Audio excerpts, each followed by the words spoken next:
મિત્રો આજે આપણે સંતુલન ચેપ્ટરમાં આગળ વધીએ તો જેમાં સમાન આયન અસર એટલે કે નિર્બળ એસિડ અને નિર્બળ બેઝ માટે જ્યારે તમે કોઈ એસિડ નિર્બળ હોય એને પાણીમાં ઉમેરો ત્યારે એસિડ પોતાના નિયમ પ્રમાણે H+ ઉત્પન્ન કરે.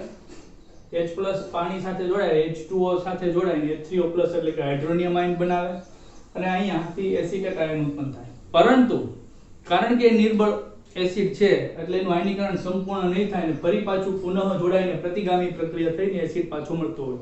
હવે જ્યારે સંતુલન સ્થપાઈ ગયું તે પરિસ્થિતિની વાત છે. સંતુલન સ્થપાઈ જાય ત્યારબાદ ઇમેજ કરો કે બીકરની અંદર તમારા લેબની અંદર એસિટિક એસિડ અને પાણીનું મિશ્રણ બનાવેલું છે અને એમાં સંતુલન સ્થપાયેલું છે. હવે તમારે બહારથી એની અંદર આવો કોઈક આયન હોય એવું બીજું સંયોજન ઉમેરવાનું છે. તો આપણી પાસે એક એવું લેબની અંદર આયન છે સોડિયમ એસિટેટ, આ ક્ષાર છે CH3COON અને ક્ષાર છે સંપૂર્ણ આયનીકરણ પામે એટલે આમાંથી એસિટેટ આયન અને Na+ આયન છૂટા પડે જોઈને પાણીમાં ઉમેરવામાં આવે. તો અહીંયા સમાન આયન કોણ થઈ જાય? Acetate ion. એટલે કે બીકરમાં જે એસિટિક એસિડનું જલીય દ્રાવણ છે એમાં તમે સમાન આયન તરીકે એસિટેટ આયન ધરાવતું કોઈ ગમે એક સંયોજન ઉમેરો તો આ જથ્થો વધારે થાય. એટલે લ-સેટેલિયરના નિયમ પ્રમાણે સંતુલનમાં રહેલી પ્રક્રિયામાં પ્રક્રિયકો કરતા નિપજનો જથ્થો વધે તો વધુથી ઓછા તરફ એટલે કે નિપજથી પ્રક્રિયક તરફ પ્રતિગામી પ્રક્રિયા થાય. અથવા તો તમે HCl લેબમાં અવેલેબલ હોય તો HCl ઉમેરો પાણીમાં તો એમાંથી H+ ઉત્પન્ન થાય જે H3O+ બનાવે. ઓલરેડી H3O+ છે, નવા ઉમેરાના તો આ બાજુનો જથ્થો હોય તો પ્રક્રિયા પ્રતિગામી થાય. પરિણામી થાય શું કે ગમે આ ઉમેરો પ્રક્રિયા પ્રતિગામી થાય એટલે આ ટોટલ જથ્થો ઘટે. એસિટેટનો જથ્થો ઘટે તો વાંધો નથી પણ H3O+ ની સાંદ્રતા ઘટે તો પ્રક્રિયા પ્રતિગામી થાય છે તો H3O+ ની સાંદ્રતા ઘટે તો એસિડિકતા ઘટે ને એસિડિકતા ઘટે તો pH વધતી જાય, 7 ની તરફ આવતી જાય. બરોબર? ગઈકાલે શીખ્યા ને કે pH જેમ 0 ની નજીક એમ એસિડિકતા વધારે ને pH જેમ 7 ની નજીક એમ. માનો કે શરૂઆતી ગાળામાં pH હતી 5 ફોર એક્ઝામ્પલ, કેમ કે નિર્બળ છે એટલે શરૂઆતી ગાળામાં pH 5 હતી પણ આ બધું ઉમેરવાના કારણે પ્રક્રિયા પ્રતિગામી થાય તો pH માં વધારો થાય અને pH વધીને થઈ જાય pH 6 એટલે એસિડિકતામાં ઘટાડો થયો કહેવાય. બરોબર? ત્યારબાદ એને રિલેટેડ સૂત્રો જે ઈઝીલી યાદ રહી જાય છે, તારવણીમાં ન પડાય પણ આ સૂત્રને નોટ ડાઉન કરી લેવાય કે તમારે H+ ની સાંદ્રતા શોધવી હોય ને તમારી પાસે શરૂઆતી સાંદ્રતા હોય 0.1 કે 1 મોલર અને તમારી પાસે એક એસિડના Ka નું મૂલ્ય આપ્યું હોય તો આ બે મૂલ્યોને આધારે તમે H+ ની સાંદ્રતા શોધી શકો. H+ ની સાંદ્રતા મળી જાય તો આપણી પાસે સૂત્ર છે pH log H+. તો આને આધારે તમે કોઈ પણ એસિડની pH ઈઝીલી શોધી શકો. અને બીજું સૂત્ર થાય છે OH- ની સાંદ્રતા બરાબર √Kb/c. તો તમે સાંદ્રતા જાણતા હોય બેઝ માટે Kb નું B for base K એટલે અચળાંક તો એના તમે √² કાઢીને OH- ની સાંદ્રતા શોધી શકો. અને OH- ની સાંદ્રતા મળી જાય તો સૂત્ર છે POH બરાબર log OH-. અને એના આધારે તમને POH મળી જાય. POH મળી જાય એટલે સીધું સૂત્ર છે pH + POH બરાબર 14. અને આ POH ને 14 માંથી બાદ કરી નાખો એટલે તમને pH મળી જાય. તો આ બે સૂત્રના આધારે બહુ ઈઝીલી ક્વિક તમે દાખલો ગણી શકો. તો આ સૂત્રને યાદ રાખો. બીજું એન્ડરસન અને હેસલબેક નું ડાયરેક્ટ સમીકરણ છે કે તમને pKa આપ્યું હોય, પોટેન્શિયલ આપી દીધું હોય અને C સાંદ્રતા જેનું તમે લોગ લઈ શકો. સાંદ્રતા કેવી હોવાની? તો સાંદ્રતા મોટા ભાગે આવી હોવાની. સાંદ્રતા 0.1 0.01 તો તમે 0.1 ને 10⁻1 કહી શકો. બરોબર? અને એનું log C મેળવો એટલે log C એટલે 10⁻1 log 10 ની જે ઘાત હોય એનો જવાબ બને એટલે -1 તો log C નો જવાબ -1 બને. તો આ રીતે ઈઝીલી શોધી શકાય. માનો કે તમારે આ H+ શોધીને pH મેળવીને એવું બધું લાંબુ નથી કરવું તો તમને Ka આપ્યું હોય તો Ka નું પોટેન્શિયલ મેળવી લેવાનું. એની માટેનું સૂત્ર છે pKa log Ka. બરોબર? તો એના પરથી pKa મેળવી લેવાનું અને સાંદ્રતાનું log C મેળવી લેવાનું. તો આ સૂત્રના આધારે ડાયરેક્ટ pH મળે.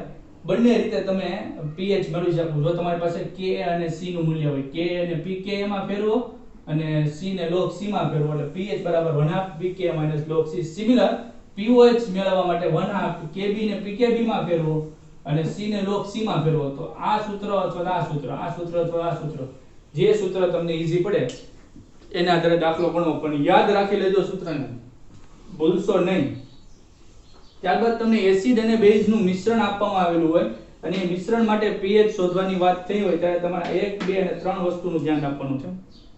માનો કે સાંદ્રતા નોર્માલિટી માં આપી છે તો તમારે એસિડ ને નોર્માલિટી ને N1 કહી દેવાની, બેઝ V1 કહી દેવાનું કદને, બેઝ ની નોર્માલિટી N2 કહી દેવાની, બેઝ ના કદને V2 કહી દેવાનું. આ ગુણાકાર ને આ ગુણાકાર ચેક કરવાનો.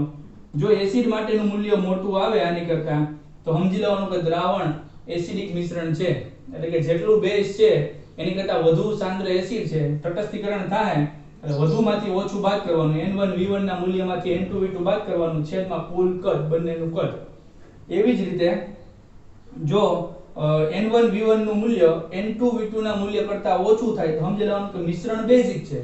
આવા સંજોગોમાં OH ની સાંદ્રતા મળે. અહીંયા H ની, કેમ કે મિશ્રણ એસિડિક હતું અને મોટા મૂલ્ય N2 V2 માંથી નાનું મૂલ્ય N1 V1 બાદ કરવાનું, છેદમાં એ બંનેના કદનો ગુણોત્તર કરવાનું, OH ની સાંદ્રતા મળે, એના પરથી POH મળે, એના પરથી pH મળી જાય. બરોબર, અહીંયા H ની સાંદ્રતા મળે, એના પરથી ડાયરેક્ટ pH મળી જાય. H લખો કે H3O લખો, બે ઇક્વલ થાય. અને જો આ બંનેનું સાંદ્રતા N1 V1 બરાબર N2 V2 સરખું થઈ જાય તો તટસ્થીકરણ થઈ ગયું ગણાય, કેમ કે બંને હરખું તો એની pH 7 ગણાય. હવે તમને સવાલ થતો હોય કે સાહેબ સાંદ્રતા નોર્માલિટી ને બદલે મોલારિટી માં આપી હોય તો અમારે શું કરવાનું? તો અહીંયા આપણે 5 એક્ઝામ્પલ આપ્યા છે. એમાંના નીટમાં પૂછાયેલા સવાલો મેં ગોતીને આપણા ટોપિક રિલેટેડ લખ્યા છે. તમને ખ્યાલ આવે કે સંતુલન ચેપ્ટરમાં કોઈ માથાકૂટ કરવાની જરૂર નથી, બહુ ઈઝી સવાલો પૂછાતા હોય છે. પહેલો સવાલ આપણી સમક્ષ છે કે સમાન કદ ધરાવતા, સમાન કદ કીધું છે, આપ્યું નથી, 0.1 મોલર NaOH અને 0.01 મોલર HCl.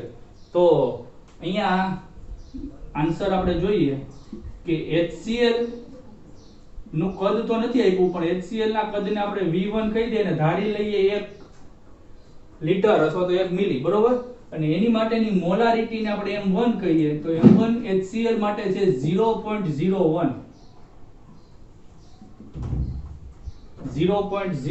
મોલર છે, જેને આપણે આ રીતે ફેરવી શકીએ 1 ગુણ્યા 10⁻² મોલર. અને જ્યારે નોર્માલિટી છે ત્યારે n એટલે કે એસિડ ની બેઝિકતાને પણ ધ્યાનમાં લેવી પડશે, એટલે n બરાબર આપણે f કહી દઈએ, કેમ કે અહીંયા નોર્માલિટી છે, અહીંયા મોલારિટી આપી છે. સિમિલર NaOH માટે આપણે વાત કરીએ, V2 બરાબર કદ સરખું છે એટલે આપણે એને 1 કહીએ અને એની મોલારિટી M2 બરાબર આપણે આપી છે 0.1 મોલર લઈએ. તો M2 ને આપણે આ રીતે ફેરવવું પડશે, એટલે 10⁻² કરીએ એટલે 2 પોઈન્ટ ખસેડીએ એટલે 10⁻10⁻² મોલર. અને એની માટે n બરાબર પણ 2 થાય, 1 થાય, કેમ કે NaOH 1 OH આપે અને આ 1 H પ્લસ આપે, એટલે n ના મૂલ્યો સરખા છે એટલે કઈ ચિંતા કર્યા જેવું છે નહીં. તો હવે સરખામણી કરીએ આપણે, M1 V1 M2 V2 n વડે ગુણાકાર કરવો પડશે. કયું મૂલ્ય મોટું થાય? M1 કેટલું છે? 1 ગુણ્યા 10 ની માઈનસ n નું મૂલ્ય 1 10 ની માઈનસ 2 1 ગુણ્યા 10 ની માઈનસ 2 V1 1 અને અહીંયા n આનું n નું મૂલ્ય પણ 1 M2 બરાબર 10 ગુણ્યા 10 ની માઈનસ 2 V2 1. કયું મૂલ્ય મોટું થાય? બરાબર, બેઝ નું મૂલ્ય થાય એટલે એનો અર્થ કે મિશ્રણ કેવું છે? બેઝિક, કેમ કે બેઝ ની સાંદ્રતા વધારે છે, 10 ગુણ્યા 10 ની માઈનસ 2 આવે છે ને, તો મિશ્રણ બેઝિક છે એવો ખ્યાલ આવી ગયો આપણને. એટલે હવે આપણે આ સૂત્ર લાગુ પડે, OH ની સાંદ્રતા, અને OH ની સાંદ્રતા બરાબર M2 V2 minus M1 V1, કેમ કે M1 V1 એસિડ માટે કીધું છે, પ્લસ V1 પ્લસ V2. અને અહીંયા n વડે ગુણાકાર કરવો પડે. હવે n ના મૂલ્યો હરખા ભલે નહીં, પણ અહીંયા આપણે પ્રેક્ટિસ માટે કરીએ છીએ અને નહીં પાછું તમે ભૂલી જાઓ એની કરતાં અહીંયા હું n લખી જ નાખું. તો m2 આની માટે n નું મૂલ્ય 1, m2 0.1 મૂલ્ય છે એટલે આપણે 2 પોઈન્ટ ખસેડ્યા છે મિત્રો, 2 પોઈન્ટ ખસેડ્યા છે એટલે 10 ગુણ્યા 10 ની માઈનસ 2 ઘાત થઈ, એટલે 10 ગુણ્યા 10 ની માઈનસ 2 ઘાત માઈનસ n, અહીંયા n નું મૂલ્ય વળી પાછું 1, m1 નું મૂલ્ય છે 1 ગુણ્યા 10 ની માઈનસ 2 અને v1 કદ અહીંયા પણ 1 છે, અહીંયા પણ 1 આપણે ધારો એટલે અહીંયા 1 અને અહીંયા પણ ગુણાકારમાં 1 છેદમાં 1 + 1 = 2, એટલે અહીંયા વધ્યું 10 ગુણ્યા 10 ની માઈનસ 2, 10 ગુણ્યા 10 ની માઈનસ 2 ઘાત માઈનસ 1 ગુણ્યા 10 ની માઈનસ 2, 1 ગુણ્યા 10 ની માઈનસ 2 ના છેદમાં 2. ચલો 10 ની માઈનસ 2 ઘાત કોમન નીકળી જાય અને 10 માંથી 1 બાદ થઈ જાય 9, 9 ગુણ્યા 10 ની માઈનસ 2 ના છેદમાં 2. 9 ના અડધા કેટલા થાય? 4.5 ગુણ્યા 10 ની માઈનસ 2. આ OH માઈનસ ની સાંદ્રતા આવી મિત્રો, બરોબર? અને OH માઈનસ ની સાંદ્રતા આવી તો હવે તમારે જાતે ગણવાનું રહે, POH ગણી લેવાનું. POH બરાબર માઈનસ log OH માઈનસ ની સાંદ્રતા, માઈનસ log OH માઈનસ ની સાંદ્રતા છે 4.5 ગુણ્યા 10 ની માઈનસ 2 ઘાત. અને તમને ખ્યાલ હોવો જોઈએ log હોય ગુણાકાર હોય તો log નો સરવાળો થાય અને ભાગાકાર હોય તો log ની બાદબાકી થાય. તો અહીંયા સરવાળો કરવાનો થાય માઈનસ log 4.5 વત્તા log 10 ની માઈનસ 2. હવે તમને એમ થાય કે ભાઈ નીટમાં log ટેબલ તો આપતા નથી તો જવાબ કઈ રીતે મેળવશું? તો તમારે જવાબ મેળવવાનો રહે log 1 2 3 4 5 અને 6 આટલા મૂલ્યો યાદ રાખી લેવાના. log 1 થી 6 સુધીના મૂલ્યો યાદ રાખી લેવાના રહે તમારે, અને ઈ મૂલ્યોને આધારે તમારે અહીંયા log 5 નું મૂલ્ય મૂકી દેવાનું રહે માઈનસ, અને આ જવાબ આવશે log 10 ની માઈનસ 2 નો જવાબ આવે 10 ની માઈનસ 2 નો જવાબ આવશે 10 માઈનસ 2 ઘાત, અને log 5 નું જે કાંઈ મૂલ્ય આવે એ મૂકી દેવાનું અને એના આધારે તમે જવાબ લાવશો એટલે મેં જોયેલું છે pH નું મૂલ્ય આવે છે ઓલમોસ્ટ 1.23, pOH 1.23 અથવા 1.27 જવાબ આવે છે. અને એ 1.27 ને આપણે આ સૂત્રમાંથી બાદ કરો કેમ કે pH plus pOH is equal to 14, તો pH બરાબર 14 minus pOH 14 માંથી 1.27 કે 1.23 બાદ કરો જવાબ આવે 12.65. તો આપણો આજનો જવાબ 12.65 બહુ ઈઝીલી છે, બહુ સરળતાથી 1 મિનિટમાં ગણી શકાય એવો સવાલ છે. ત્યારબાદ બીજા સવાલ તરફ આગળ વધીએ. 2013 ની અંદર પૂછાયેલા 3 સવાલો જે આપણે ભૂતકાળમાં જે ટોપિક જોઈ ગયા એને રિલેટેડ છે. તો 2013 ના 3 સવાલો. પહેલો સવાલ છે કયા સંયોજનમાં ઇલેક્ટ્રોનની ઉણપ હોય છે? ઇલેક્ટ્રોનની જો તમે ડોપિંગ શીખી ગયા હોય ફિઝિક્સમાં અને કેમિસ્ટ્રીમાં ઘન અવસ્થા ચેપ્ટરમાં, તો સમૂહ 13 છે ને, સમૂહ 13 માં કોણ કોણ આવે? સમૂહ 14 માં ડોપિંગ કરતા હતા, અને સમૂહ 13 માં સમૂહ 14 અને સમૂહ 15 ના તત્વોનું ડોપિંગ કરતા હતા. સમૂહ 13 ના તત્વોમાં આવે બેંગન, આલુ, ગાજર, ઈન, થેલી. 15 માં આવે નેપાળ, પાકિસ્તાન, ઓસ્ટ્રેલિયા, સબ ભિખારી. તો સમૂહ 13 ના તત્વો છે ને એને ઇલેક્ટ્રોન ઉણપ વાળા તત્વો કહેતા હતા. કોઈ સંયોજનો બનાવે ને તો એમાં ઇલેક્ટ્રોન ઉણપ હોય જ, કેમ કે એની પાસે 3 જ ઇલેક્ટ્રોન છે. એટલે એમાં જે sp3 સંકરણ થાય એમાં ચોથી કક્ષક ખાલી જાય.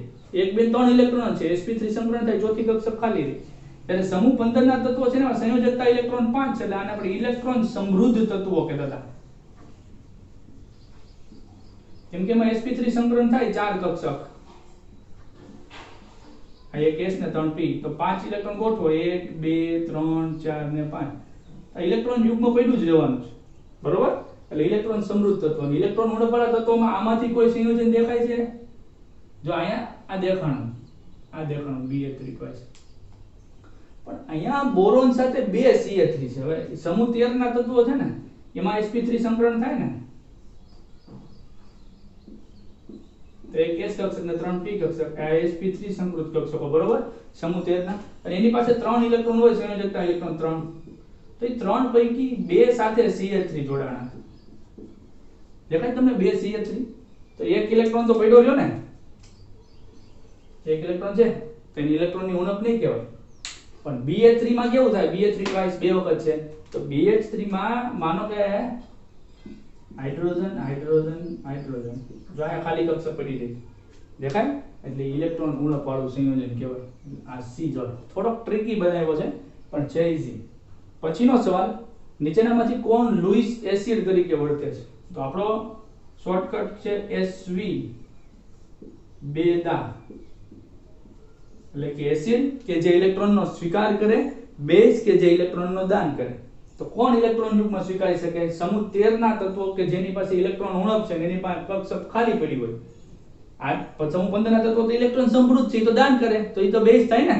તો એમાં ઇલેક્ટ્રોન લુઈસ એસિડ એટલે SV સ્વીકારી શકે એવું કોણ છે આ તો લિગેન્ડ છે દાન કરે. આ પણ લિગેન્ડ છે દાન કરે. ફોસ્ફરસ સમૂહ 15 નું તત્વ એ પણ દાન તો એ તો બેઝ છે ને. આ BF3 માં જે બોરોન છે એ સમૂહ 13 નું તત્વ છે ઇલેક્ટ્રોન ઉણપ વાળું એટલે ઇલેક્ટ્રોન સ્વીકારી શકે થાય ને. ખૂબ ઝડપી સોલ્યુશન. પછી 2013 માં પૂછાયેલો સવાલ કે પ્રબળ એસિડ કયો છે. હવે ચાર ઓપ્શન્સ જોવો તો બધા એસિડ છે તેમાં ચારેમાંથી સૌથી પ્રબળ કયો છે એવો પૂછ્યો છે. તો H2SO4 પણ પ્રબળ એસિડ છે. HClO3 ને બાદ કરો તો HClO4 H2SO3 તો સૌથી પ્રબળ કોણ તેમાં ઓક્સિડેશન આંક ગણવાનો રહે. ઓક્સિડેશન આંક ગણતા આવડતો હોય એ વિદ્યાર્થીઓને ઝડપથી જવાબ મળી જાય. સલ્ફર નો ઓક્સિડેશન આંક ગણો સલ્ફર બેન છે તો 4 દુ 8 આનો -8 આનો +2 એટલે +8 થાવો જોઈએ. સલ્ફર નો 6 છે +8 -8 ઇક્વલ થઈ ગયું HClO3 નો ઓક્સિડેશન આંક ગણો બરોબર. એમાં ક્લોરીન નો ગણવાનો છે 3 2 6 -6 અને +1 +6 થાવો જોઈએ -6 છે એટલે આનો +5 રાખીએ એટલે +5 ને +1 +6 -6 તટસ્થ થઈ ગયું. પછી આવે છે HClO4 એમાં ક્લોરીન નો ઓક્સિડેશન આંક ગણો 4 દુ 8 -8 અને હાઇડ્રોજન નો +1 -8 છે એટલે +8 થાવો જોઈએ એટલે +7 અને +1 +8 થઈ ગયો. અને H2SO3 તો સલ્ફર નો ઓક્સિડેશન આંક ગણો 3 2 6 -6 અને +2 -6 છે એટલે +6 થાવું જોઈએ. તો જેનો ઓક્સિડેશન આંક વધારે છે ને એને એટલા ઇલેક્ટ્રોન ગુમાવ્યા છે કેમ કે +7 ક્યારે થયું હોય 7 ઇલેક્ટ્રોન ગુમાવ્યા હોય એનો અર્થ એમ કે 7 ઇલેક્ટ્રોન મેળવવાની વૃત્તિ દર્શાવે. 7 ઇલેક્ટ્રોન મેળવવું SV એટલે કે એસિડ થયો. તો સૌથી વધુ ઇલેક્ટ્રોન કોણ સ્વીકારી શકે આ 6 સ્વીકારી શકે આ 5 સ્વીકારી શકે આ 7 સ્વીકારી શકે અને આ 4 તો એસિડ જે ઇલેક્ટ્રોન સ્વીકારે છે એને એસિડ કહેવાય. તો જે વધુ ઇલેક્ટ્રોન સ્વીકારે છે એને વધુ એસિડ કહેવાય કે ન કહેવાય. એટલે સૌથી પ્રબળ એસિડ HClO4 છે અને પરક્લોરિક એસિડ કહે. અને મો કદાચ સવાલ તમને ચડતો ક્રમ પૂછ્યો હોય તો તમને ચડતો ક્રમ આપી શકાય. આનું ઓક્સિડેશન આ ઓછું એટલે આ સૌથી ઓછો પ્રબળ પછી આ +5 HClO3 પછી H2SO4 અને પછી HClO4. ઇન શોર્ટ તમને શોર્ટકટ આપી દો કે જેનો ઓક્સિડેશન આંક વધુ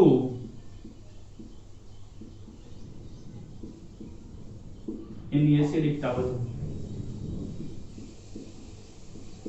આજીવન યાદ રાખજો જેનો ઓક્સિડેશન આંક વધારે હોય એની એસિડિકતા વધુ.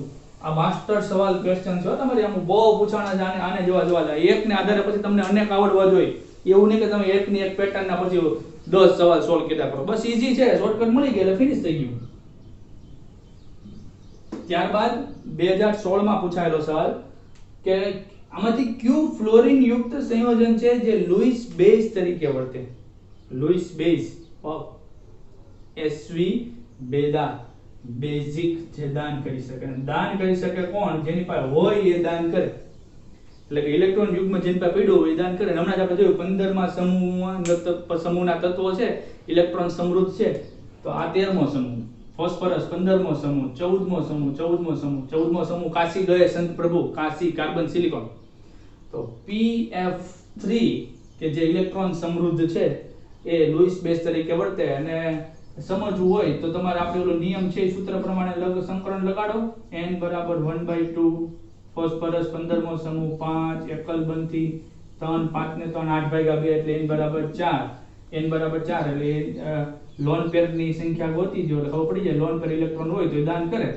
n ની વેલ્યુ 4 માઈનસ એકલ બંધી 3 ડબલ બંધી કોઈ નહીં જો આવો એક લોન પેર અને ક્લબ અબંધકારક ઇલેક્ટ્રોન યુગ્મ હોય તો ઇલેક્ટ્રોન યુગ્મ દાન કરે. તો આ 2016 વાળા વિદ્યાર્થીઓને ખૂબ સરળતાથી આવડ્યું છે.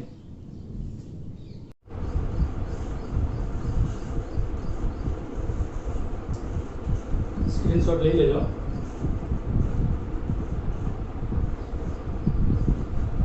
હવે આપણે જે ટોપિક શીખવા જઈ રહ્યા છીએ એને કહી શકાય કે હાર્ટ ઓફ ધીસ ચેપ્ટર, સંતુલનનું હૃદય કહી શકાય.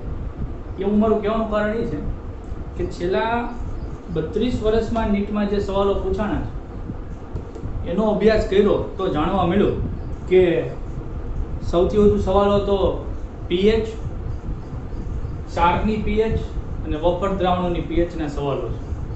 તો સમજવું જરૂરી છે એટલે એક્યુરેટ રહેજો બહુ ખૂબ જ. બોર્ડમાં લખાણ છે એની કરતાં વધારે સમજૂતી છે. ક્ષાર અને તેનું જળ વિભાજન કરવાનું. પહેલા તો ક્ષાર કોને કહેવાય એ સમજવું પડે. તો નોર્મલી તમારા મગજમાં એવું છે કે એસિડ અને બેઝને ભેગા કરો એટલે ક્ષાર અને પાણી બને, રાઈટ? પણ એ બનેલા ક્ષારનું તમે જળ વિભાજન કરો એટલે કે એને પાણીમાં નાખો તો એ ઉષ્મા શોષક પ્રક્રિયા છે. ડેલ્ટા એચ નું મૂલ્ય ધન એટલે કે ગરમી આપવી પડે તો ઓગળે. ફોર એક્ઝામ્પલ મીઠું ઓગાળવું છે તો તમે દ્રાવણને સ્ટરિંગ કરો છો, બરોબર? તો એમાંથી એસિડ અને બેઝ પાછા બની શકે ખરા. અને એ એસિડ અને બેઝ જો જોડાય તો તટસ્થીકરણ થાય, ક્ષાર અને પાણી બને. એ ઉષ્માક્ષેપક પ્રક્રિયા છે એટલે એ પ્રક્રિયાથી ગરમી ઉત્પન્ન થાય. તો તમે કયા પ્રકારના ક્ષારની વાત કરો છો એના ઉપર ડિપેન્ડ છે ભાઈ. તો ક્ષારના પ્રકારો 3 પ્રકારો આપણે કહી શકાય. સાદા ક્ષારો, પછી બીજું છે દ્વિક્ષારો એટલે કે બે ક્ષારોનું મિશ્રણ, ફટકડી પોટેશિયમ, યાદ કરો K2SO4 એક ક્ષાર, L2SO4 થ્રાઇસ બીજો ક્ષાર અને 24H2O પાણીમાં નાખ્યું છે. સ્ફટિક જળ સ્વરૂપે પાણી હોય. અને ત્રીજું સંકીર્ણ ક્ષારો, આખું ચેપ્ટર છે સંકીર્ણ સંયોજન, એ પણ તમે જાણો છો 12 સાયન્સમાં. આપણે સાદા ક્ષારો વિશે વાત કરવાનું છે. તો સાદા ક્ષાર પણ એના પણ પ્રકાર છે, 4 પ્રકાર છે, 1 2 3 અને 4. શું છે? SASB. S એટલે સ્ટ્રોંગ, W એટલે B, A એટલે એસિડ, B એટલે બેઝ. તો સ્ટ્રોંગ એસિડ અને સ્ટ્રોંગ બેઝ એટલે કે પ્રબળ એસિડ ને પ્રબળ બેઝ ભેગા થાય અને ક્ષાર બનાવે. તો આર્યા સ્ટ્રોંગ એસિડ, પ્રબળ એસિડ, સ્ટ્રોંગ બેઝ, પ્રબળ બેઝ, વીક એસિડ, નિર્બળ એસિડ, વીક બેઝ, WB એટલે વીક બેઝ. તો કેટલાક પ્રબળ એસિડ લખ્યા છે HCl, HNO3, H2SO4, HClO4 જે તમે જાણો છો. કેટલાક પ્રબળ બેઝ લખ્યા સ્ટ્રોંગ બેઝ NaOH, KOH એ પણ તમે જાણો છો. વીક એસિડ, નિર્બળ એસિડ લખ્યા છે HCN હાઇડ્રોજન સાયનાઇડ, Ca3COOH એટલે કે એસિટિક એસિડ. વીક બેઝ લખ્યા છે એમોનિયમ હાઇડ્રોક્સાઇડ, NH4OH, એમોનિયા અને ઘણા બધા આપણે અગાઉ વાત કરી પણ કે લુઈસ અને લોરી બ્રોન્સ્ટેડ અને આરએનએસ ના નિયમમાં. તો સ્ટ્રોંગ એસિડ અને સ્ટ્રોંગ બેઝ, પ્રબળ એસિડ અને પ્રબળ બેઝનો ક્ષાર કેમ બને? તો કે એસિડ અને બેઝ ભેગા થાય. માનો કે આપણે સ્ટ્રોંગ એસિડ તરીકે HCl લઈએ અને સ્ટ્રોંગ બેઝ તરીકે NaOH લઈએ તો આમાંથી H અને અહીંથી OH પાણી બની ગયું, વધ્યું Cl અને Na. તો આ NaCl એ સ્ટ્રોંગ એસિડ અને સ્ટ્રોંગ બેઝનો ક્ષાર છે. એ રીતે માનો કે આપણે HNO3 લઈએ, HNO3 ને KOH લઈએ, સ્ટ્રોંગ એસિડ સ્ટ્રોંગ બેઝ. તો અહીંથી H અહીંથી OH પાણી, અહીંથી NO3 ને અહીંથી K એટલે KNO3. તો આ પણ શેનો ક્ષાર છે? સ્ટ્રોંગ એસિડ ને સ્ટ્રોંગ બેઝ નો. તમારે નક્કી કરવું હોય કે ભાઈ કયો ક્ષાર કેનો છે તો તમારે આ ક્ષાર આપ્યો છે તો લઈ લેવાનું KNO3. એમાંથી આ રીતે આઈનો છૂટા પાડી દેવાના K + NO3 - અને એમાં પાણી ઉમેરી દેવાનું. પાણી એટલે H+ ને OH-. તો H+ આની હારે જોડાય અને OH- આની હારે જોડાય. તમને ખ્યાલ આવી જાય. ઓહો KOH પ્રબળ બેઝ, HNO3 પ્રબળ એસિડ એટલે કે આ આપણો ક્ષાર એ સ્ટ્રોંગ એસિડ ને સ્ટ્રોંગ બેઝ નો છે KNO3. તો આ રીતે તમારે જળ વિભાજન કરીને ખબર પડી જાય. તો આ સ્ટ્રોંગ એસિડ ને સ્ટ્રોંગ બેઝ ના જળ વિભાજનનું કોઈ નામ નથી અને એનું જલીય દ્રાવણ તટસ્થ બને એટલે કે મીઠાનું જલીય દ્રાવણ તટસ્થ બને છે કે જેની pH 7 છે. બીજા પ્રકારનો ક્ષાર સ્ટ્રોંગ એસિડ અને વીક બેઝ એટલે કે પ્રબળ એસિડ અને નિર્બળ બેઝ નો ક્ષાર. તો પ્રબળ એસિડ તરીકે માનો કે આપણે HCl લઈએ તો એ H+ આપે અને નિર્બળ બેઝ તરીકે માનો કે NH4OH લે તો OH આપે, તો વધ્યું શું? NH4 અને Cl. બરોબર, તો NH4Cl એ સ્ટ્રોંગ એસિડ ને વીક બેઝ નો સોલ્ટ એટલે કે ક્ષાર છે. માનો કે સ્ટ્રોંગ એસિડ તરીકે HNO3 લઈએ અને વીક બેઝ તરીકે NH4OH એટલે કેમ કે OH આપે છે, તો આ OH આ H પાણીનો અણુ દૂર થયો, વધ્યો NH4 અને NO3. તો NH4NO3 સ્ટ્રોંગ એસિડ અને વીક બેઝ નો ક્ષાર. અને માનો કે તમને NH4NO3 જ આપી દીધેલો હોય તો તમારે એને છૂટા પાડવાના, NH4 NO3 અને એમાં પાણીનો H2O ઉમેરી દેવાનો, તો H અહીંયા જોડાશે, OH અહીંયા જોડાશે. તો તમને ખ્યાલ આવી જાય કે આ NH4OH તો નિર્બળ બેઝ છે, HNO3 તો પ્રબળ એસિડ છે, પ્રબળ એસિડ અને નિર્બળ બેઝ એટલે કે સ્ટ્રોંગ એસિડ વીક બેઝ નો ક્ષાર. તો એમાં કેટાયોનિક લખ્યું છે, એનું શું કારણ? તો અહીંયા NH4Cl હું લઉં છું, સ્ટ્રોંગ એસિડ સ્ટ્રોંગ બેઝ. તો NH4Cl ને જ્યારે પાણીમાં નાખો ત્યારે એમાંથી ઉત્પન્ન થાય NH4+ અને Cl- આયન, અને આમાંથી ઉત્પન્ન થાય H+ અને OH- આયન. તો NH4+ ને OH- નું જોડાણ થઈ જાય તો એ નિર્બળ બેઝ બનાવે. નિર્બળ બેઝ તમને ખબર છે 100% આયનીકરણ ન થાય એટલે NH4OH દ્રાવણમાં પડ્યો રહે. જ્યારે બીજું બને છે H+ અને માનો કે Cl લીધો છે એટલે HCl બનશે, પણ H+ ને Cl- જલીય માધ્યમમાં છે એટલે 100% આયનીકરણ એ બે ભેગા નહીં થાય, HCl નહીં બને કેમ કે પાણીમાં છે એટલે આયનીકરણ થયેલા છૂટા જ રહે, H+ અને Cl- છૂટા જ રહે. એટલે આ પ્રક્રિયા દરમિયાન બેઝ નિર્બળ ઉત્પન્ન થયો, પણ H+ અને Cl- માં H+ દ્રાવણને એસિડિક બનાવે. દેખાય છે? H+ દ્રાવણને શું બનાવે? એસિડિક. કેમ કે HCl જોડાયેલા ન, આમ થાય તો માનો કે HCl બનતું હોય તોય તમે વિચાર કરો, હાલો HCl પ્રબળ એસિડ અને આ નિર્બળ બેઝ, તો પ્રબળ એસિડ છે તો દ્રાવણ એસિડિક જ બને, અને એના કારણે H+ ના કારણે જળ વિભાજન કેટાયોનિક આપણે ધન વીજભારિત કહીશું, અને એસિડિક દ્રાવણ બન્યું એના કારણે એની pH 7 કરતા ઓછી થાય. બરોબર, તો આ એનું સ્ટ્રોંગ એસિડ અને વીક બેઝ ના ક્ષારનું જળ વિભાજન કર્યું છે. અને એ જળ વિભાજન જ્યારે સંતુલન પ્રાપ્ત કરે ત્યારે એનો જળ વિભાજન અચળાંક હાઇડ્રેશન કે શું જળ વિભાજન એટલે K એટલે કોન્સ્ટન્ટ, હાઇડ્રેશન કોન્સ્ટન્ટ, તો એનું સૂત્ર થાય KW/kB. KW/kB. તમે કહો સાહેબ વાત તો દ્રાવણ તો એસિડિક છે, KB કેમ? કેમ કે આ NH4OH તમારા દ્રાવણમાં છે એટલે એને KB છેદમાં લખાવ. KW એટલે H+ ની સાંદ્રતા * OH- ની સાંદ્રતા. તો અહીંયા OH- તો છે જ નહીં એટલે H+ ની સાંદ્રતા છે એટલે H+ ની સાંદ્રતા ગુણ્યા H+ ની સાંદ્રતા બે વાર એટલે H3O+ ની સાંદ્રતા એટલે કે એનો બે વખત ગુણાકાર એટલે સ્ક્વેર H+ અથવા H3O+ જે લખો એ લખો છે છેદમાં KB. આવું સૂત્ર થાય. અને આ એસિડિક દ્રાવણ છે એના કારણે એની pH 7 કરતા ઓછી છે. ત્રીજા પ્રકારનો સાદો ક્ષાર વીક એસિડ અને strong base. Weak acid weak પણ બેઝ સ્ટ્રોંગ, તો એવો આપણે ક્ષાર બનાવી આર્યુ વીક એસિડ અને સ્ટ્રોંગ બેઝ.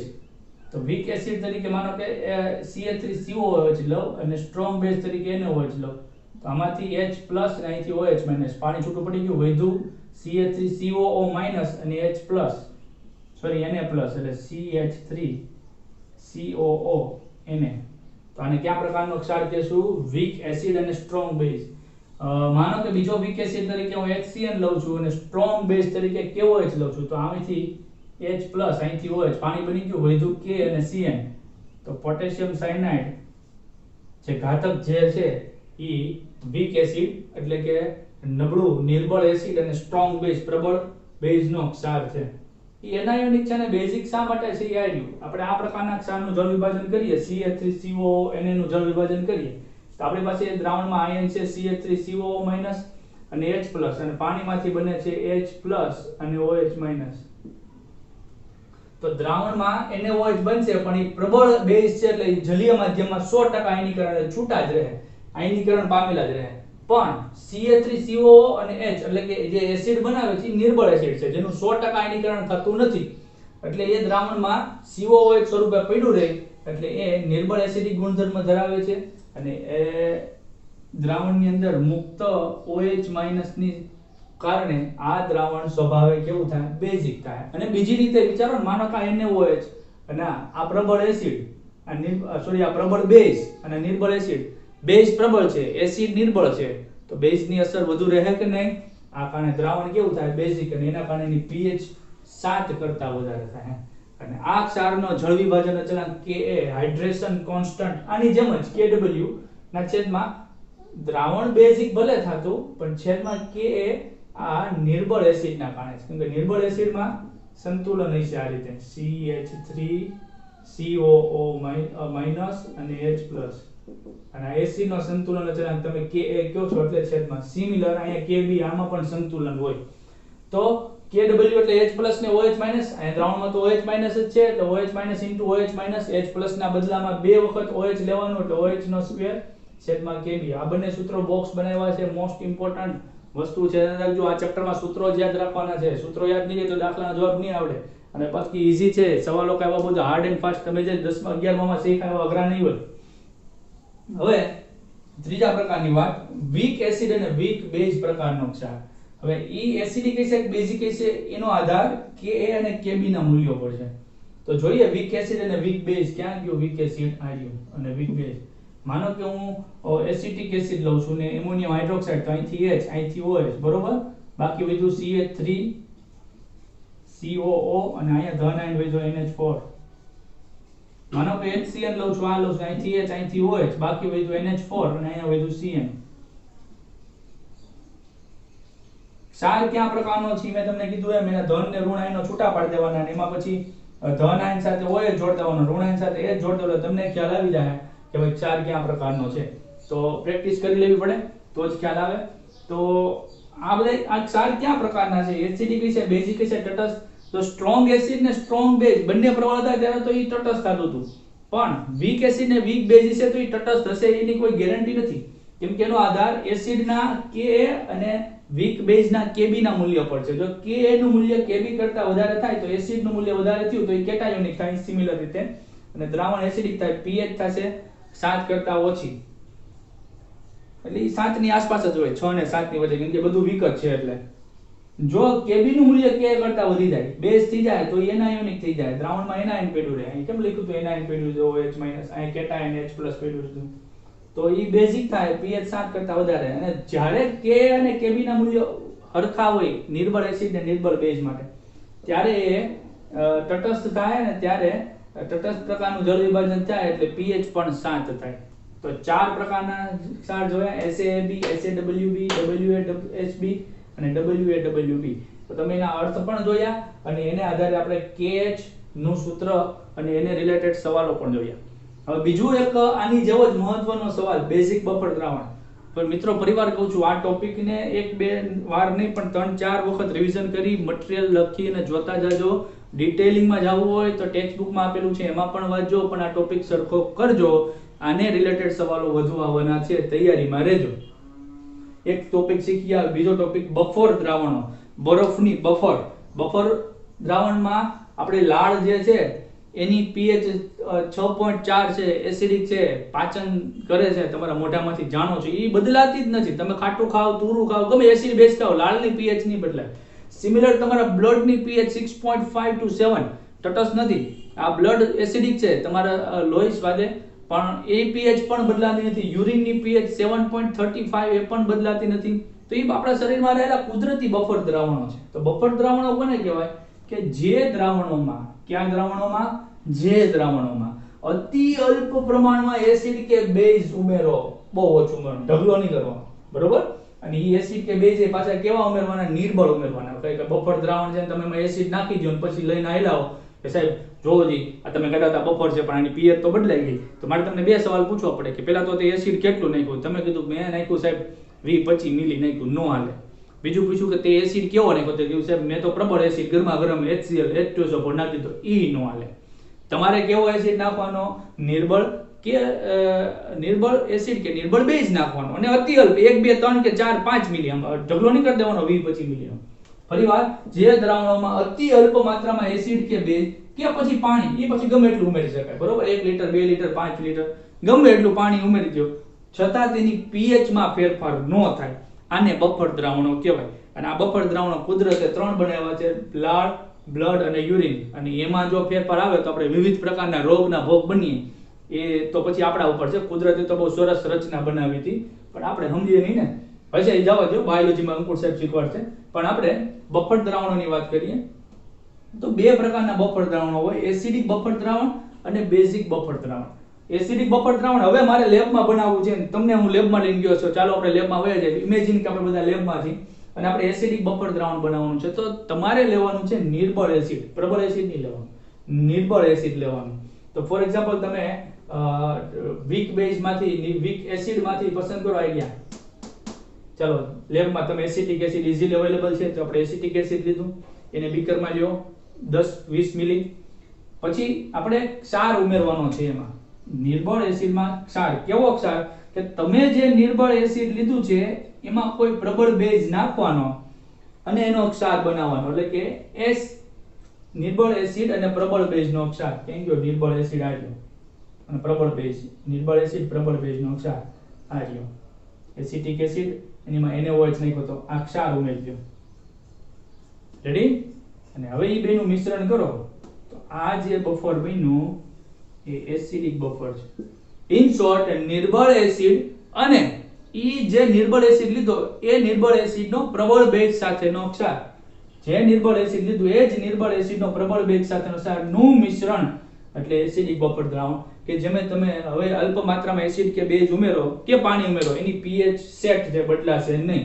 અને એની pH શોધવા માટેનું સૂત્ર 20, 25, 35, 40 ગમે એટલી વાર લખવું પડે, લખજો. pH બરાબર pK log ક્ષાર જે કોઈ લીધો એની સાંદ્રતા છેદમાં તમે જે એસિડ લીધો એની સાંદ્રતા.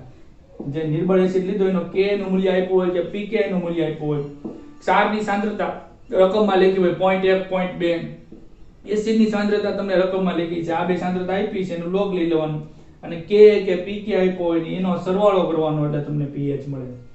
ચાલો બેઝિક બફર દ્રાવણ બનાવી. તો સિમિલર આ જ રીતે તમારે એક નિર્બળ બેઝ લેવાનો છે. કેમ કે નિર્બળ બેઝ, વીક બેઝ આ રહ્યા NH4OH નથી. તો ઇઝીલી તમારે લેબમાં 6 નંબરની બોટલમાં એમોનિયાનું દ્રાવણ હતું તો તમે એમોનિયાનું દ્રાવણ લીધું ટેસ્ટ ટ્યુબમાં થોડું, બરોબર. બીજી એક ટેસ્ટ ટ્યુબમાં તમારે ક્ષાર બનાવવાનો છે. કેવો ક્ષાર? કે તમે જે નિર્બળ એસિડ લીધો એ જ નિર્બળ એસિડનો પ્રબળ એસિડ સાથેનો ક્ષાર. તમે બીજી એક ટેસ્ટ ટ્યુબમાં NH4OH લીધું અને પ્રબળ એસિડ તરીકે તમે માનો કે અંદર HCl નાખ્યો. Thank you. નિર્બળ એસિડ આ રહ્યું, નિર્બળ બેઝ, વીક બેઝ અને સ્ટ્રોંગ એસિડ આ રહ્યું વીક બેઝ. તમે NH4OH લીધો, એમાં સ્ટ્રોંગ એસિડ HCl નાખ્યો, તો આ બેનો ક્ષાર કેવો બને? OH H2O દૂર થઈ ગયું, NH4Cl આ રહ્યું NH4Cl. તો ઈ ક્ષાર તમે બીજી ટેસ્ટ ટ્યુબ બનાવ્યો NH4Cl અને તમે લીધેલા નિર્બળ એસિડની એક ટેસ્ટ ટ્યુબ અને ક્ષાર એ બેને ભેગા કરી દો, NH4OH અને NH4Cl ને ભેગા કર્યા તો ઈ બફર બને. પણ કેવું બફર બને? બેઝિક બફર બને. તો તમારે ઓળખવું પડશે. માનો કે આ મિશ્રણ આપી દીધું, તમને પૂછવામાં આવે કે આ કેવું બફર દ્રાવણ છે, તમે એસિટિક એસિડ જોઈ ગયા અને એસિટિક એસિડનો NaOH હારેનો ક્ષાર જોઈ ગયા, તો સાહેબ એસિડિક બફર છે. તમે NH4OH જોઈ ગયા, આ તો નિર્બળ એસિડ છે અને NH4OH નો HCl સાથેનો ક્ષાર જોઈ ગયા સાહેબ, આ તો બેઝિક બફર છે.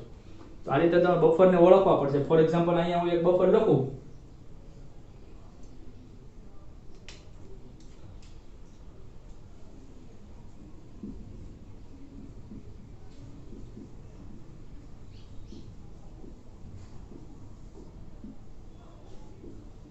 આ કયા પ્રકારનું બફર છે એવું પૂછવામાં તો તમારે જોઈ લેવાનું. HCN, okay, HCN thank you, weak acid, નિર્બળ એસિડ.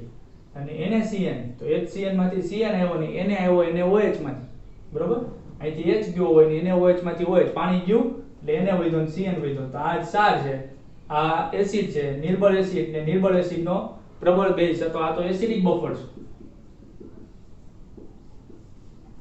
બીજું એક બફર લખું,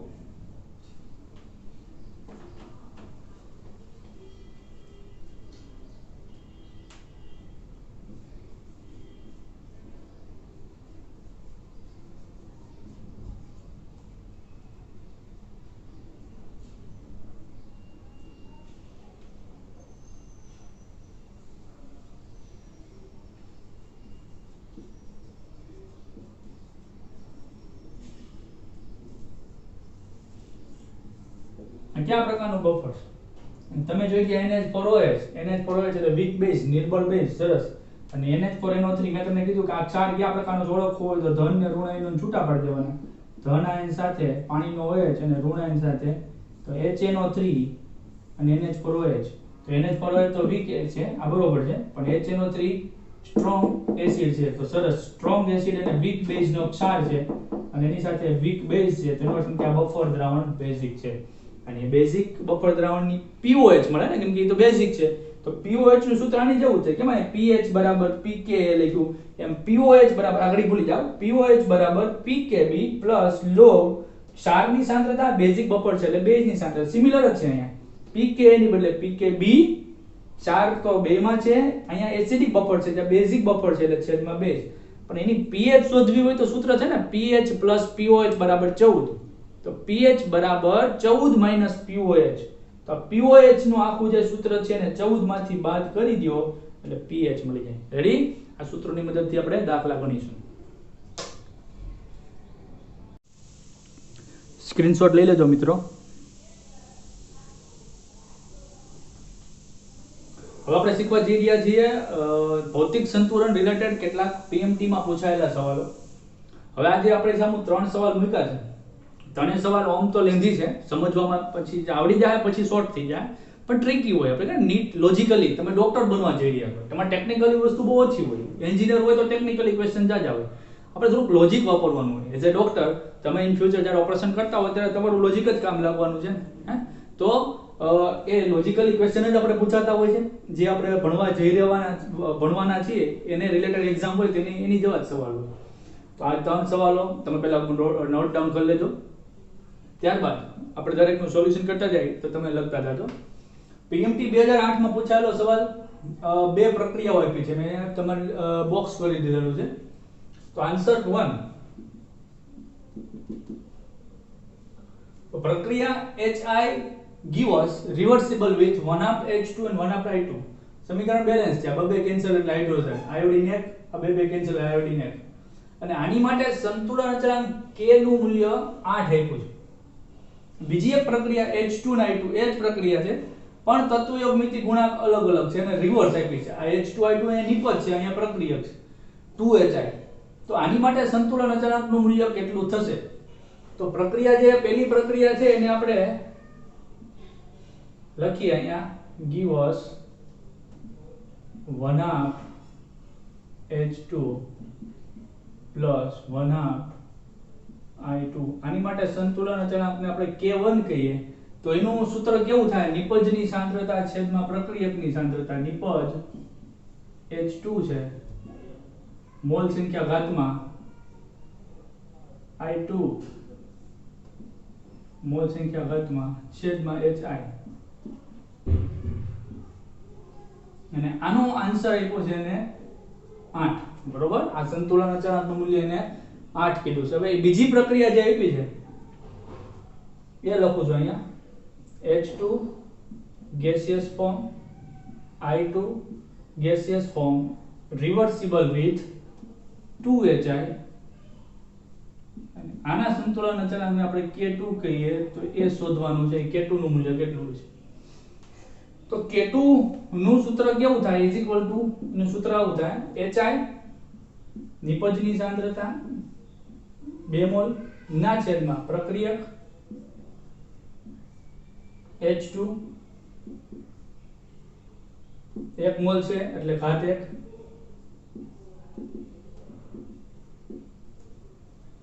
હવે પહેલું સમીકરણ છે એને બીજા સમીકરણ જેવું બનાવવું હોય તો આપણે શું કરવું પડશે? તો પહેલા તો આ વનાત કાઢવો પડે, કેમ કે આ 2 મોલ છે. આને 2 વડે ગુણીએ એટલે આખા સમીકરણને 2 વડે ગુણીએ અને પછી એને વ્યસ્ત કરીએ. તો આ સમીકરણ નંબર 1, આ સમીકરણ નંબર 2. તો સમીકરણ 1 ને 2 વડે ગુણતા એન્ડ પછી વ્યસ્ત કરતા. આને પહેલા 2 વડે ગુણીએ 2HI, 2 વડે ગુણવા એટલે 1/2 into 2 એટલે 1 પ્લસ 1/2 into 2 એટલે 1 થાય. બરોબર? અને હવે આનું વ્યસ્ત કરો દે આવું થઈ જાય સમીકરણ. ઊંધું કરો, H2 અને I2 વ્યસ્ત થાય એટલે પ્રક્રિયા થઈ ગયું, નામ થાય, હે ને? તો શું કર્યું આપણે? આને 2 વડે ગુણ્યા એટલે આ આખા સમીકરણને 2 વડે ગુણ્યા એટલે આની ઘાતમાં 2 આવે, તેથી પેલા તો 2 વડે ગુણ્યા એટલે K1, કેમ કે મોલ સંખ્યા ઘાતમાં આવે, અને પછી વ્યસ્ત કર્યું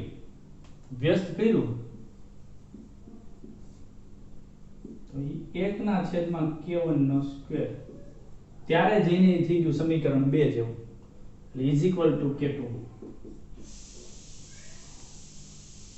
શું કર્યું? આને 2 વડે ગુણ્યા, એટલે આને પણ આ બધાને આખા સમીકરણને 2 વડે જાય ગુણાકાર, તો જે મોલ સંખ્યા તો આપણે ઘાતમાં ચડાવી હતી, એટલે આનો પણ ઘાત આવ્યો, અને પછી વ્યસ્ત કર્યું, ઊંધું કર્યું એટલે છેદમાં વયો જાય, અને ત્યારે જેવું આનું વ્યસ્ત કર્યું એટલે સમીકરણ આવું થઈ ગયું, એટલે K2 બરાબર 1/K1 નો સ્ક્વેર, અને K1 ની વેલ્યુ આપી છે 8, એટલે 8 નો સ્ક્વેર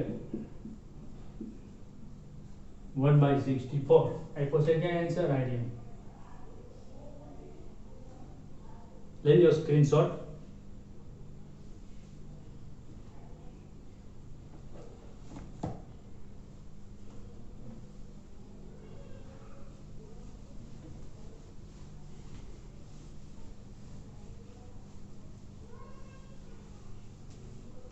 ત્યાર પછી બીજો સવાલ શું કહે છે? PMT 2011 માં પૂછાયેલો કે N2 અને O2 ગેસ ભેગા થઈને 2 મોલ NO બનાવે છે, અને આ પ્રક્રિયા માટે સંતુલન અચળાંક K1 છે. NO એટલે નાઇટ્રિક ઓક્સાઇડ. બીજી પ્રક્રિયા છે 2 mall of NO plus O2 give us 2 mall of NO2 nitrogen dioxide, અને આ પ્રક્રિયા માટે સંતુલન અચળાંક K2 છે. તો ત્રીજી એક પ્રક્રિયા આપી છે NO2 give us 1/2 N2 plus O2, તો આ પ્રક્રિયા માટે K નું મૂલ્ય કેટલું હોય છે? તો આપણે પહેલા 3 સમીકરણ લખી નાખીએ.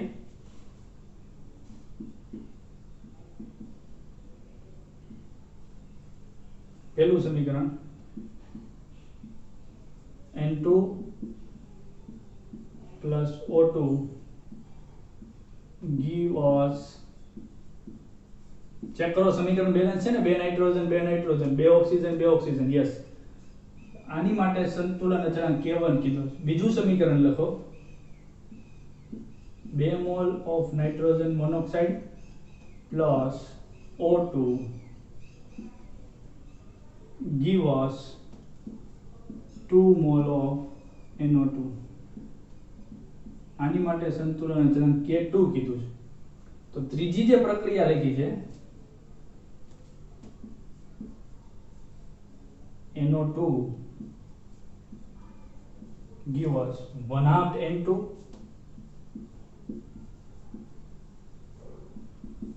plus O2, અને આ માટે K કીધું છે. એ K કેટલું છે?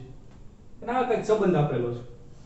તો હવે તમારે જોવાનું છે આ સમીકરણ નંબર 1, આ સમીકરણ નંબર 2. સમીકરણ 1 અને 2 માં એવું તો હું કરશું કે એ સમીકરણ નંબર 3 જેવું થઈ જાય. તો અહીંયા NO2 પ્રક્રિયક તરીકે છે, જ્યારે અહીંયા NO2 નિપજ તરીકે છે. અહીંયા N2 પ્રક્રિયક છે, અહીંયા N2 નિપજ. NO અહીંયા કે છે જ નહીં, NO ક્યાંય નથી.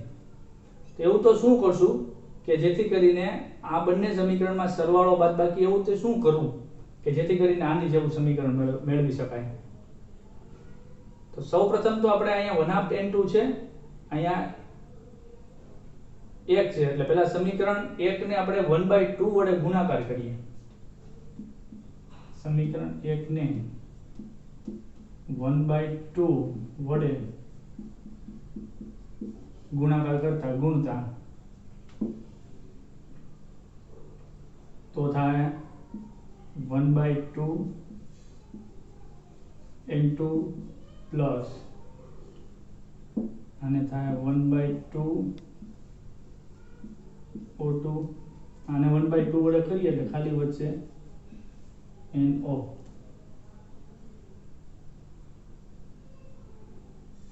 સમીકરણ 2 માં શું કરવું પડશે? સમીકરણ 2 ને પણ આપણે 1/2 વડે ગુણવો પડશે. આને 1/2 વડે ગુણીએ તો 1/2 NO એટલે NO પ્લસ આને પણ 1/2 give us, આને પણ 1/2 અને 1/2 થાય એટલે બે બે કેન્સલ. બાદબાકી કરીએ.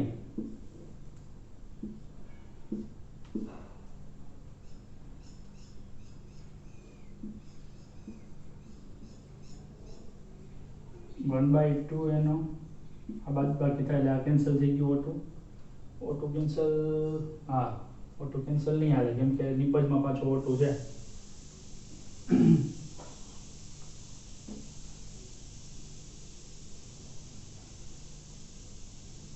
કરો બીજો વિચાર. એનો ટુ 2 મોલ છે, આ બધું લાવવાના છે.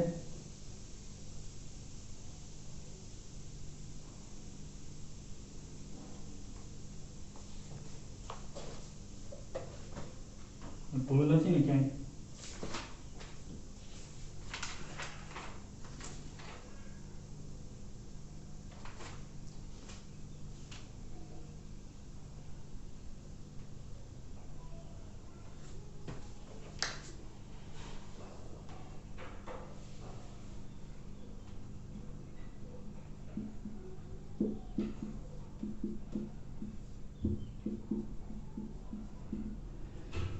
સમીકરણ 1 અને 2 નો સરવાળો કરીએ આપણે. n2 + 2n આનો ખાલી સિમ્પલ સરવાળો કરવાનો છે. તો શું બનશે? n2 + O2 + O2 2O2 + 2NO n2 O2 + NO આ બધા આ બાજુ પ્રક્રિયક બાજુનો સરવાળો અને નિપજ બાજુ 2NO + 2NO2. બરોબર. આ સમીકરણ 1 અને 2 નો સરવાળો કર્યો. આમાં 2 છે, આ તો કેન્સલ થઈ જાય કેમ કે આ પ્લસ છે ઓલી બાજુ જાય એટલે માઈનસ થાય. હવે શું વધ્યું? n2 + 2O2 give us 2NO2. એટલે આ કંઈક નવું સમીકરણ મળ્યું, સમીકરણ નંબર 4 કે જેને આપણે K3 કહીએ કેમ કે આને તો K કીધું. તો શું કર્યું? આ બેનો સરવાળો કર્યો ને એટલે K1 K2 નો ગુણાકાર થાય. K3 = K1 * K2 આવું થયું.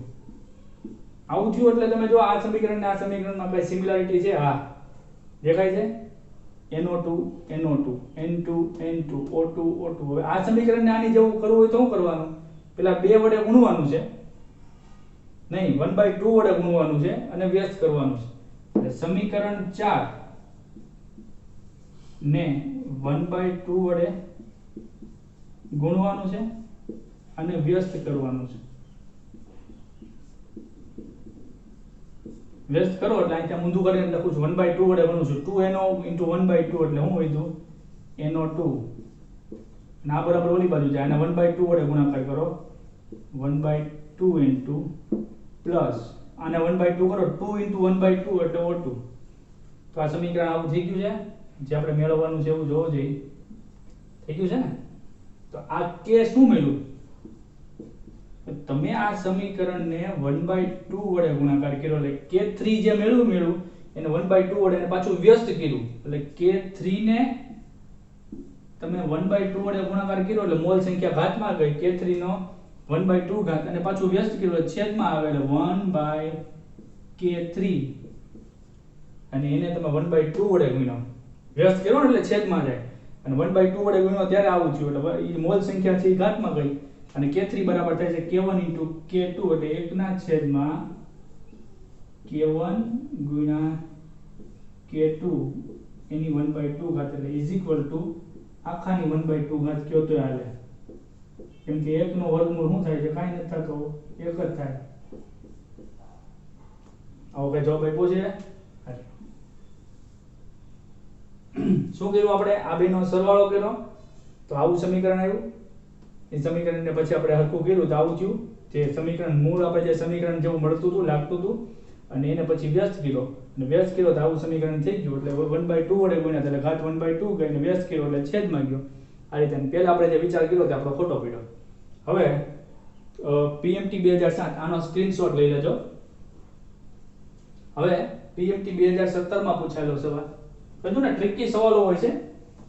થોડીક માથાકૂટ થાય, ભૂલ થાય પણ પ્રેક્ટિસ કરવાથી આપણને આવડી જાય.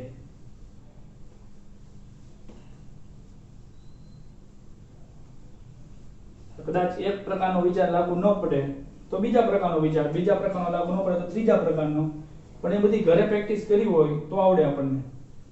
2017 બે વાર પૂછાયો એક ને એક સવાલ, 2007 માં પૂછાણો, 2017 માં પૂછાણો. એટલે એનો અર્થ એવો નહીં કે 2027 પૂછાયો. હા, હવે નીચેની પ્રક્રિયા માટે સંતુલન અચળાંકના મૂલ્યો, ત્રણ પ્રક્રિયા આપી છે. હેબર વિધિ N2 3H2 2NH3. પેલા ચેક કરી લેવાનું સમીકરણ બેલેન્સ છે ને, એની માટે સંતુલન અચળાંકનું મૂલ્ય K1. N2 O2 give us 2NO, એની માટે સંતુલન અચળાંકનું મૂલ્ય K2. H2 1O2 give us H2O, એની માટે સંતુલન અચળાંકનું મૂલ્ય K3.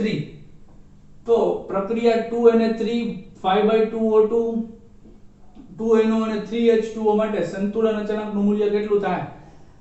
આવા ઓપ્શન્સ આપ્યા છે. હું ત્રણેય સમીકરણ ફરીવાર લખું છું.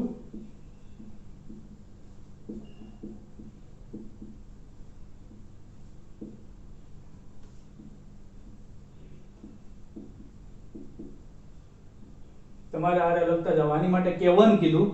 બીજું સમીકરણ નંબર 2 N2 O2, આની માટે K2 કીધું. અને સમીકરણ નંબર 3 H2 1/O2 H2O. હવે ત્રણેય સમીકરણ ભેગા કરવાના છે અને એવું કરવાનું છે કે આ સમીકરણ મળે ચોથું.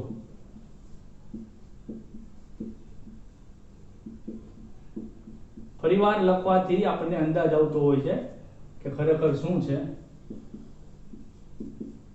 અને લખતા લખતા મને તો આઈડિયા આવી ગયો છે. આના K શોધવાનું છે. લખતા લખતા મને આઈડિયા એ આવી ગયો કે NH3 બે છે તો NH3 બે છે. O2 તો અહીંયા બે વખત આપ્યા છે એટલે કઈ સરવાળો કરવો પડે. આ NO ક્યાંય છે જ નહીં. આવ્યો અહીંયા NO બે, બરોબર. પછી H2O 3 છે. અહીંયા H2O કેટલા આપ્યા છે? એક જ આપ્યા છે. તો મારે શું કરવાનું છે? પેલા સમીકરણમાં N2 આ બે N2 ક્યાંય છે જ નહીં. N2 ક્યાંય નથી. આ બે N2 મારે કેન્સલ કરવા પડશે એટલે મારે લગભગ બાદબાકી કરવી પડશે આની નાની. પછી H2 ક્યાંય નથી એટલે એમ કે H2 દેખાતા જ નથી, બરોબર. NO દેખાય છે આર્યા.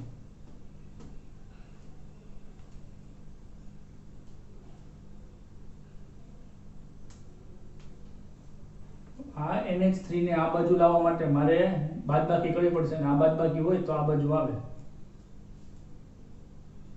એટલે વ્યસ્ત કરવાનું છે મારે. પહેલા તો સમીકરણ 1 ને વ્યસ્ત કરવાનું છે. હા, સમીકરણ વ્યસ્ત કરવું અથવા તો સમીકરણ 2 માંથી એક બાદ કરી નાખવું જેથી કરીને N2 પણ કેન્સલ થઈ જાય. N2 કેન્સલ થઈ જાય અને આ બાદબાકીમાં જાય એટલે એ બાદબાકીનું મૂલ્ય જોઈએ આપણે. સમીકરણ 2 - 1 કરતા સમીકરણ 2 - 1 કરીએ છીએ એટલે પહેલા સમીકરણ 2 લખું છું. N2 O2 give us 2NO. ધ્યાન રાખજો ભાઈ, ખાસ માથાકૂટ છે ખતરનાક. બાદ કરીએ. સમીકરણ 1 N2 3H2 give us 2NH3. તો N2 માંથી N2 બાદ થઈ ગયા, બરોબર. O2 minus 3H2 give us 2NO minus 2NH3. આ માઈનસ ના મૂલ્ય આ બાજુ આવતો તો આ માઈનસ ની ઓલી બાજુ આવતો હતો એટલે 2NH3 plus O2 give us 2NO. તો એ બાજુ આ સમીકરણ મુજબ N2 આ બાજુ NH3 અને NO આ બાજુ છે નિપજની બરોબર છે અને 3H2 ઓલી બાજુ જવા દઉં છું એટલે પ્લસ થઈ જાય પ્લસ 3H2. તો આ કંઈક નવું સમીકરણ આવ્યું જેને આપણે 1 2 3 4 અને 5 કીધું. સમીકરણ 5 અને સમીકરણ 3 ની મદદથી આપણે આ સમીકરણ મેળવશું. આઈ થિંક સમીકરણ 5 માં સમીકરણ 3 નો સરવાળો કરીએ અને અહીંયા 3H2O છે એટલે 3 વડે ગુણીએ એટલે લખું છું અહીંયા સમીકરણ 3 ને અહીંયા લખું છું સમીકરણ 3 ને 3 વડે ગુણી. શા માટે 3 વડે ગુણ્યા? કેમ કે આ મેઇન સમીકરણ છે એમાં 3H2O છે અને અહીંયા એક જ છે એટલે 3 કરવા પડશે. 3 વડે ગુણી નવું મેળવેલા સમીકરણ 5 સાથે સરવાળો કરતા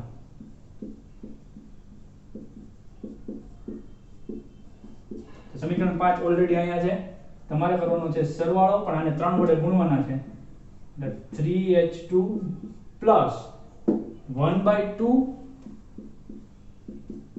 અને એમાં 3 વડે તમે ઉમેરું છે, સોરી ગુણાકાર કર્યો છે, ઇઝ ઇક્વલ ટુ 3/2 એટલે 3/2 શું છે O2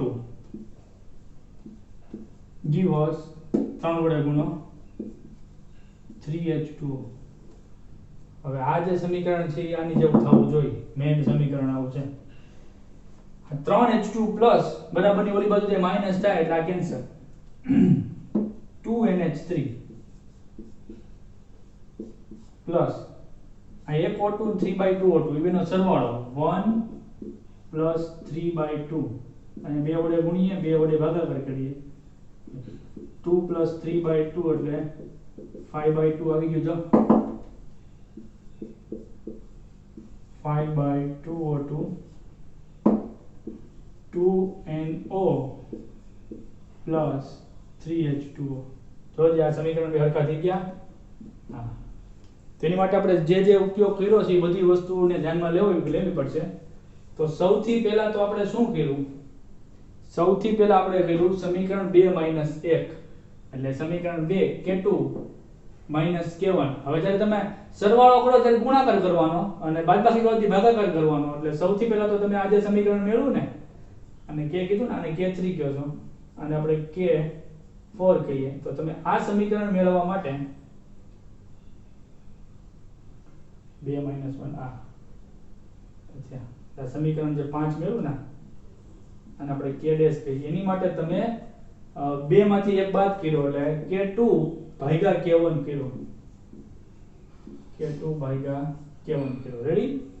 અને પછી આ સમીકરણ 3 માં શું કર્યું? તો કે સમીકરણ 3 ને તમે 3 વડે ગુણી અને ક્યાં ગયો? આ સમીકરણ 3 ને 3 વડે ગુણી સમીકરણ 5 સાથે સરખામણી કરી, સરવાળો કર્યો એટલે આ તમે 3 વડે ગુણ્યા એટલે આનો તો ઘન K3 નો ઘન અને આની સાથે સરવાળો કર્યો એટલે K ડેશ સાથે સરવાળો કર્યો એટલે ગુણાકાર થયો. એટલે આ સમીકરણ આવ્યું એટલે એમાં તમે સમીકરણ 3 માં કેમ ગયું 3 વડે ગુણ્યા એટલે આખા સમીકરણને તમે 3 વડે ગુણ્યા એટલે આને ઘાતમાં ગયું અને પછી તમે સરવાળો કર્યો સમીકરણ 5 સાથે એટલે ગુણાકાર થયો K3 નો ઘન અને K ડેશ જે K ડેશ બરાબર K2/K1 એટલે K2/K1 અને K3 નો ઘન. ત્યારે જઈને આ સમીકરણ આવ્યું અને એ સમીકરણ એટલે કે આપ્યું છે એવું ઓપ્શન્સમાં K2 K3 K2 K3 K2 K3 નો ઘન આ વર્ગ લખાઈ ગયો છે ઘન K2 K3 નો ઘન ના છેદમાં K1 K2 K3 નો ઘન ના છેદમાં K1. આવડી લાંબી માથાકૂટ થઈ ત્યારે 4 માર્ક્સ આવ્યા. એટલે મૂળમાં પ્રેક્ટિસની વસ્તુ છે, પ્રેક્ટિસ કરવાથી સરળતાથી આપણને આવડી જાય. લઈ લેજો સ્ક્રીનશોટ અને પ્રેક્ટિસ કરજો. ત્યારબાદ એક સવાલ જે જગ્યા ન હોવાથી આપણે લખ્યો નહોતો, એક સવાલ કરીએ.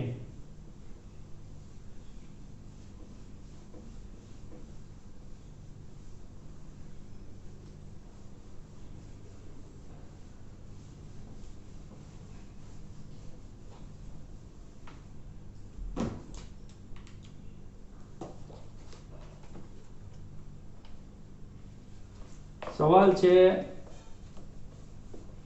PMT 2008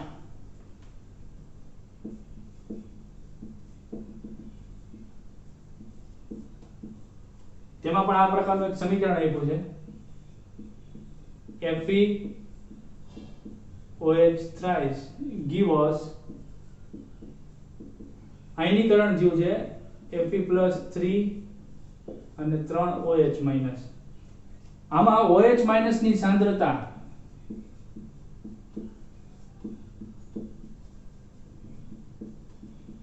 1/4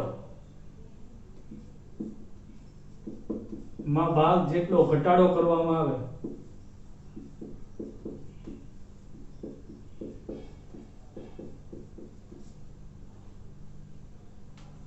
સંતુલને ફરી પાછું જ્યારે સંતુલન સ્થપાય ત્યારે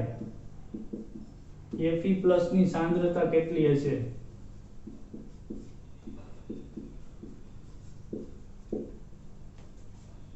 ઓપ્શન છે 8 ગણી, 16 ગણી, 64 ગણી અને 4 ગણી.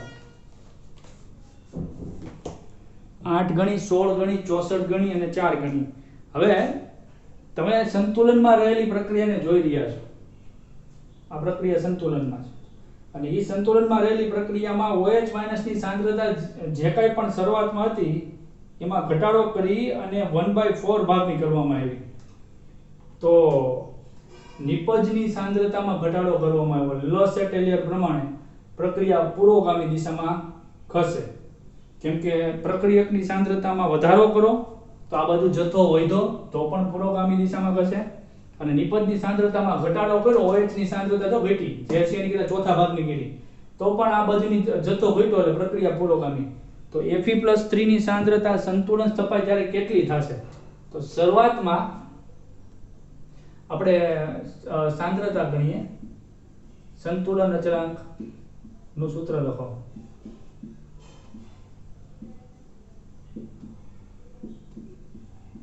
શું સૂત્ર થાય? Fe+3 ની સાંદ્રતા કેટલા મોલ છે? 1 મોલ. OH માઈનસ ની સાંદ્રતા કેટલા મોલ છે? 3 એટલે ઘાત 3 છેદમાં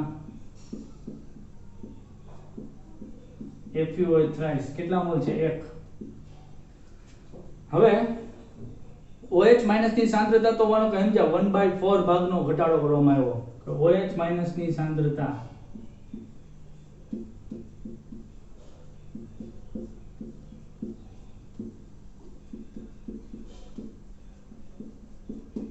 સંતુલન સ્થપાવવું તો 1 ની સાંદ્રતા આ ઘટી ગઈ છે તો આ વધવી જોઈએ તો ઇક્વલ થાય. આ જેટલું ઘટ્યું છે એટલું આ વધે તો ઘટાડો થાય. તેથી ધારો કે Fe+3 ની સાંદ્રતા ધારવી પડશે x જેટલી વધે છે. કેમ કે નિપજ 2 છે ને એક ઘટી ગયું છે તો બેલેન્સ કરવા માટે બીજું વધારવું પડે અને બીજું કેટલું વધશે?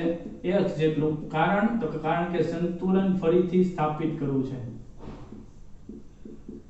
કેમ કે સવાલ શું કહે છે કે OH માઈનસ ની સાંદ્રતામાં 1/4 જેટલો ઘટાડો કરતા ફરી પાછું સંતુલન થાય ત્યારે કેટલી સાંદ્રતા થશે એ શોધવાનું કીધું છે.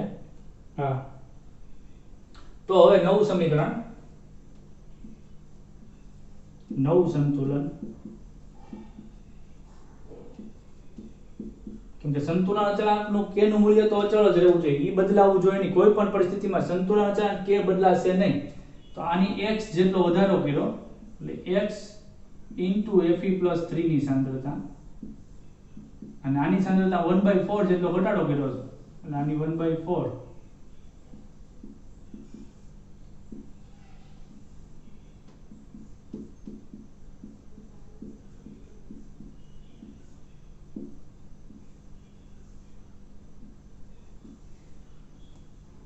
તમારે x ની વેલ્યુ મેળવવાની છે તો તમારે કરવાનું થાય સમીકરણ 2/1